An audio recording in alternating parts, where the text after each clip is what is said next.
Hello and welcome back to your own YouTube channel it's Hindi one to one spot the error या फिर sentence improvement के total 61 अभी तक 60 chapters हो चुके हैं। ये हमारा 61st चैप्टर। लेकिन शुरू करने से पहले यार सब्सक्राइब लाइक और शेयर आप लोग कर नहीं रहे हो अभी।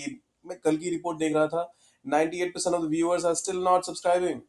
तो सब्सक्राइब वाला बटन टैप कर दो। आपके लिए फ्री है, लेकिन हम जैसे नए क्रिएटर्स को ये काफी इंकरेज करता है, तो कीजिएगा जरूर। करते हैं शुरुआत। आप कब तक वापस आएंगे? Till when will you return? देखिए, ये सुनने में आपको बेशक सही लग रहा होगा, लेकिन ये इडियोमैटिक तो बिल्कुल भी नहीं है। और अगर आप नेचुरल इंग्लिश बोलना चाहते हैं तो फिर इतना कुछ तामझाम करने की जरूरत ही नहीं है। और कई बार ना हम क्या करते हैं, ओवर कॉम्प्लिकेट कर देते हैं। क्या करके? एक्स्ट्रा वर्ड्स को ऐड करके। व्हेन विल यू रिटर्न आसान है, till when will you return ये करने की जरूरत है ही नहीं।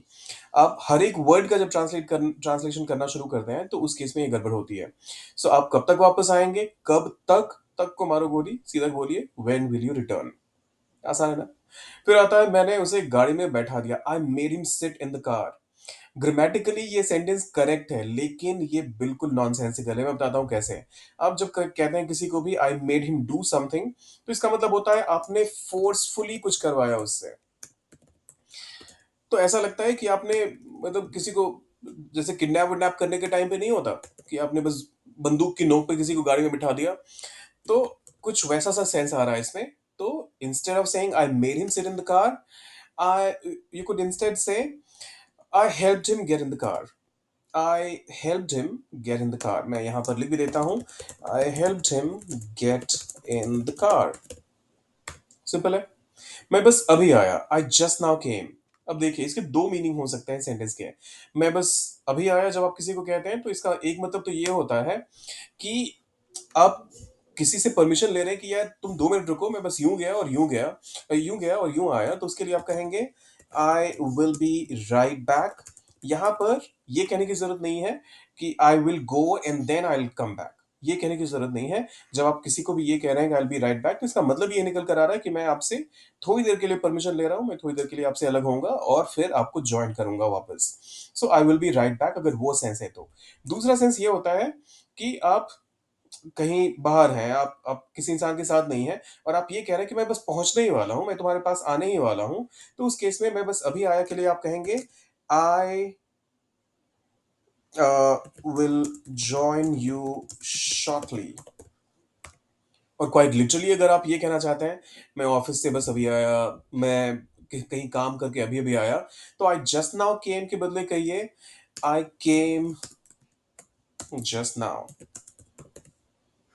ठीक है, तीनों ही अलग अलग मीनिंग्स हैं और एक ही सेंटेंस हिंदी का है, लेकिन तीनों ही इंग्लिश में। डिपेंड करता है कि आप किस कॉन्टेक्स्ट में कह रहे हैं, तो उसके हिसाब से आप इस्तेमाल कर लीजिएगा। लेकिन आई जस्ट नाउ केम वो मत करिएगा। उन्होंने मेरे साथ धोखा किया, he did cheating with me. देखिए, सबसे पहली बात तो ये कि चीट अपने आप में एक वर्ब है, तो इसके लिए डिड चीटिंग करने की आवश्यकता नहीं है। आप सीधा सीधा डिड को हटाइए और कह दीजिए ही चीटेड। उसने धोखा किया, लेकिन चीट के साथ आप विथ मी नहीं कहते हैं। He cheat on me, so he cheated on me, ये हुआ आपका करेक्ट मीनिंग। अब अगर मान लीजिए किसी एग्जाम में चीटिंग की बात हो रही है, तो वहां पे ऑन लगाने की जरूरत ही नहीं है। ही चीटेड इन द एग्जाम, वो अलग बात है। लेकिन जब आप किसी इंसान के साथ धोखा करने की बात करते हैं, तो या तो कहिए ही चीटेड ऑन मी या फिर ही बिट्रेड मी। ही बिट्रेड मी। फिर आता है, उसने मुझसे झूठ बोला, he told lie to me. अरे बाबा, देखिए, ही टोल्ड मी अ लाई, एक तो ये तरीका होता है। ही ही टोल्ड मी अ लाई, एक तो ये तरीका होता है। या फिर मैं तो हमेशा चाहता हूं कि आप शॉर्टेस्ट, जो शॉर्टेस्ट वर्जन होगा किसी भी सेंटेंस का, आप उसका इस्तेमाल कीजिए। ही लाइड, इतना आसान है। ही लाइड किससे? मुझसे। ही लाइड टू मी, बस इतना आसान है। तो कई बार जो मैंने शुरुआत में भी कहा था, कॉम्प्लिकेट मत कीजिए सेंटेंसेस को। जितना आसानी से आप ट्रांसलेट करेंगे, क्योंकि बॉस यहाँ पर आप जंग लड़ने की बात नहीं कर रहे हो, आप सीधा सीधा बस इंग्लिश किसी भी भाषा में बात करने की बात है। तो जितना आसान आपका स्पीच रहेगा, उतनी ही आसानी से लोग समझ पाएंगे और आपके भी गलती करने के चांसेस कम से कम रहेंगे। मुझे उससे बात करनी है, I have to talk with him. Talk अपने साथ हमेशा टू का इस्तेमाल करता है, मतलब टू प्रेपोजिशन लेता है, so I have to talk to him.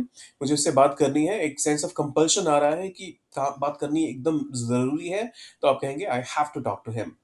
फिर आता है क्या मैं अंदर आ सकता हूँ, कैन आई कम इनसाइड। अच्छा, ये वाला रिपीट हो गया है, आप कब तक वापस आएंगे, till when will you return. ये वाला तो यहां से मैं हटा देता हूं। और क्या मैं अंदर आ सकता हूं, इसका ट्रांसलेशन करेक्ट क्या होगा, ये वाला तो गलत है फॉर श्योर। सोचिए जरा, डालिए उसे कमेंट सेक्शन में, और जाने से पहले सब्सक्राइब, लाइक और शेयर करके जाइएगा। मिलते हैं जल्दी।